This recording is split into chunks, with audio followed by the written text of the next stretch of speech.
Now, the Regulated Industries Commission is proposing rate increases of between 15 and 64% for residential customers and between 51% and 63% for commercial customers. And this morning, we're going to be examining some of the effects this will have on your grocery bill. Joining us this morning is President of the Supermarket Association of TNT, Mr. Rajiv Diptee. Mr. Diptee, good morning. Good morning, Kimberly. Good morning, Raucus, and a happy new year to the Now Morning Show. Happy New Year to you as well, Diptee. And I know that we were saying, of course, off air that we hope it's going to be a better year than it was last year. So we'll see how that goes. Certainly, certainly. Now, I just wanted to get your initial thoughts on the proposed electricity increase. I mean, I know consultations are currently ongoing, and I know that the RIC will be proposing this. What are your initial thoughts on the increases, especially as it relates to the commercial customers? And that's a good point that you've made at the outset, Kimberly, that commercial customers are the ones that are said to be more heavily affected. Yeah. And it really depends on how deep these rate increases are going to take place, because I've read that it's going to be anywhere from 10% to 68%. So depending on how much is they are proposing to increase the electricity rates, and you have to understand that going beyond something more than 25% and as much as 50% is incredibly absurd for a one-off. If it's something that I'm suggesting that they assess incrementally, especially when you consider the sheer impact that it will have on the cost of doing business for a lot of stores within the sector, because there's so much to consider. Just to be clear, we have not been part of any consultation as yet. We have yet to be approached by the RIC, so we wait to see how that discussion goes to get a better idea of what's coming. What you need to understand is that, particularly inside the supermarkets, we have a lot of cold chain, which consumes a lot of electricity. So it's an environment that is very heavy on consumption. So it's something that, we've had the conversation, and you also have suppliers who have a lot of warehousing with cold chain management. You've got a lot to manage at some of these distributor and manufacturer sites. So it's quite a lot to consider when this comes into the equation, Kimberly. Yeah. And when we take those things into consideration, I mean, how are we expected to, well, I guess, how are we, how can we look forward to that expected increase in grocery bills? Because I know that you were talking about, sometimes when you take a look at the supply chain, or even some of the overheads that some of these supermarkets have, I mean, what sorts of increases are we expected to see as consumers on our grocery bills when these new increases are implemented? We can't tell you that unless we know how much. If, like I said, if it's 10%, let's look at if it's 10%. If it's 10%, then I could talk to suppliers and be like, look, maybe you could absorb 5, I could absorb 5. Maybe something like that could be worked out. But if you're talking about big numbers, Kimberly, like 50%, that's a lot. That's my electricity bill plus half of what I was already paying. And that's not going to be absorbed by the operator. It's a price increase of which we have absolutely no control. That's like absorbing a price increase from a foreign supplier of goods who tells you that, look, I have no control over these prices and I'm passing them on to you. And that's been the story of COVID. That's been the story of supply chain disruptions. That's been the story of the last 2 years. Yeah. So this is yet another unwanted feature of the recovery of COVID. Yeah.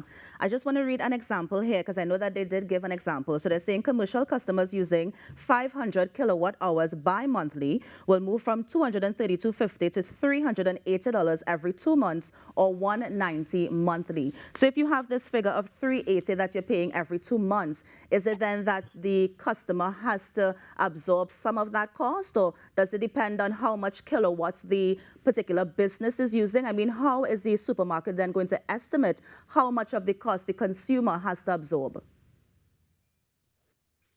Well, that's a lot that you've just quoted. I mean, that's quite a lot.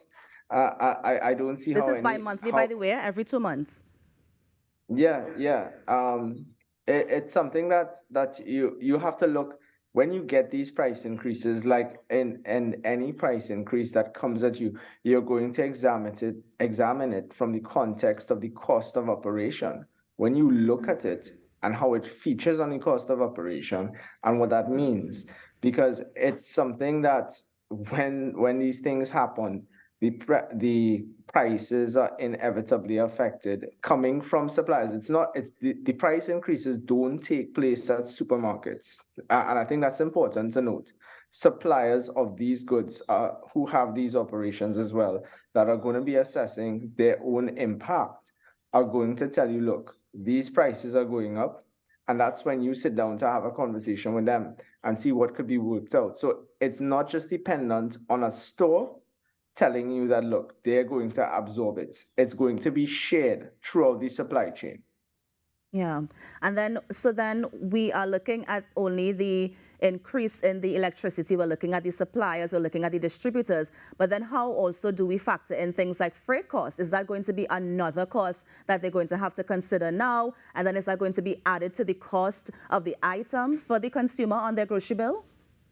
I mean, it's interesting to consider how the impact of a rate increase might affect customs. And that's something altogether that you're going to have to wait and see because we don't know as yet what's going to be the approach there. But with freight is something that you have unique challenges. Even though the cost of shipping has come down from China, most of our containers originate from Europe and the US, and we're experiencing transshipment delays throughout the routes that are serviced right now in the Caribbean. So that's good.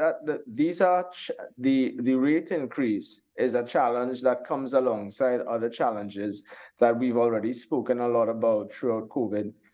Because we still have some of these issues taking place. So it's interesting to see how other parties, how other cogs along the supply chain will be affected because we have suppliers, we have customs, we have stores, and it's going to be something that I really hope that the RIC sits down with us and says, look, this is what we're proposing, this is what we want to work out, and take it from there. Right. Well, consultation with other stakeholders are expected to begin soon. So if the RIC does reach out, what sorts of recommendations would the Supermarket Association, what sort of recommendations would they put forward? Well, we definitely have to hear from them what their idea is, how they want to, you know, what they hope to achieve, and how much of the load shedding that they're looking to get by increasing these rates.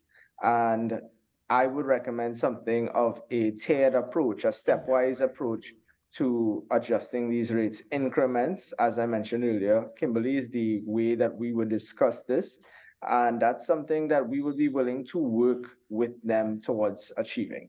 Yeah.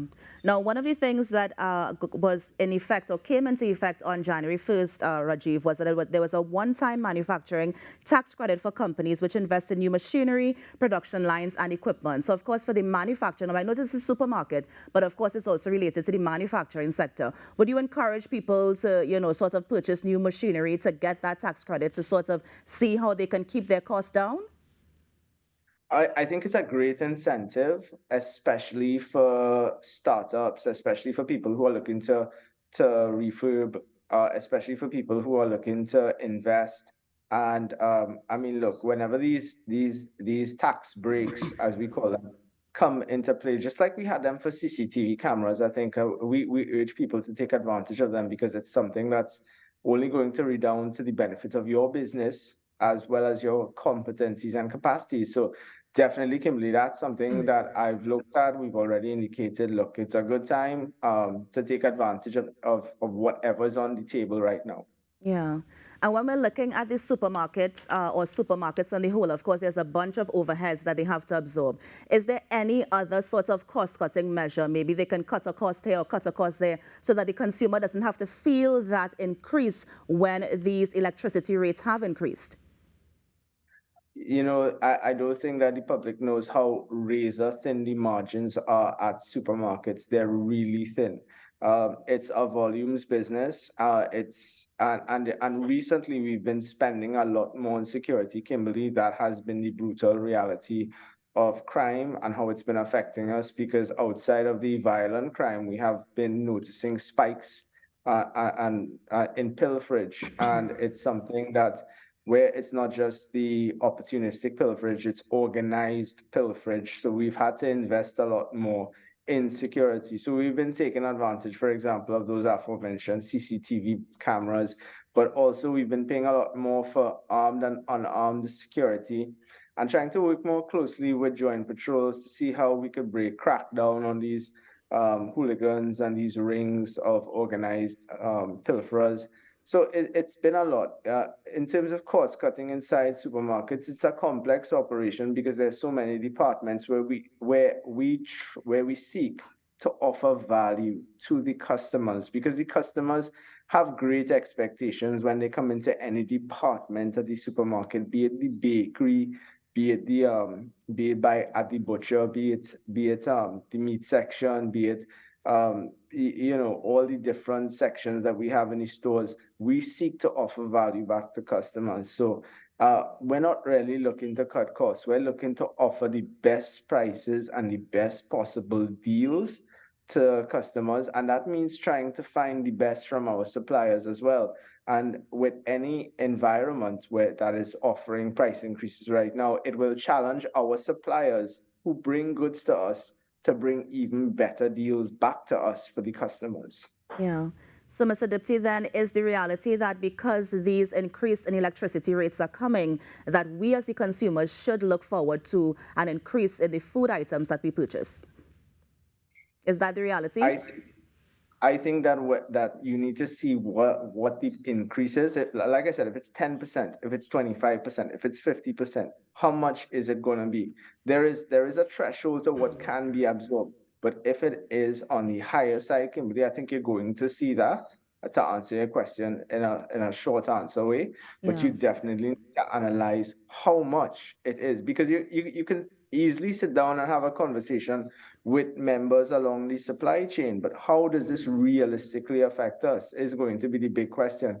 And how much can we work with them to achieve a better outcome for the sector? Again, that comes back down to the consultations, which I think need to happen with our sector, because a lot of what we're talking about is a preamble that needs to mirror the conversation, couch it in context for how we need to approach it with them. Yeah, I think what we also need to consider as well, Mr. Diptee, is the commercial usage of the kilowatts, because I know that the rate is based on the kilowatt per hour, and so I think that might also have an important factor to play when we consider how much the increase may occur. So I think we also look forward to that conversation as well. But quickly, Mr. Diptee, closing thoughts. We've had a lot coming out from the last 2 years. We still have that war in Ukraine that everyone is, it's still on the table. We had conflict, we have COVID, we had climate change, we had flooding. We've got a lot to deal with going forward into this year. I was very pleased that there are no more restrictions, or that they were never being considered. And I think that the business community is certainly approaching this year with a lot of optimism, a lot of hope, and regardless of how these challenges continue to affect us as we head through into 2023 with some teething, I think it's going to be definitely a much more prospective year than last year, Kimberly. Yeah, and I hope so too, Mr. Diptee. Thank you so much for joining us on the Now Morning Show. Have a great day. A pleasant good day to you, the Now Morning Show, and Trinidad and Tobago. Take care. And that was Mr. Rajiv Diptee, the president of the Supermarket Association of Trinidad and Tobago, just sharing, how the proposed rate increases from the RIC can affect your food bill. On the Now Morning Show, we're going to take a break and be right back. Stay with us.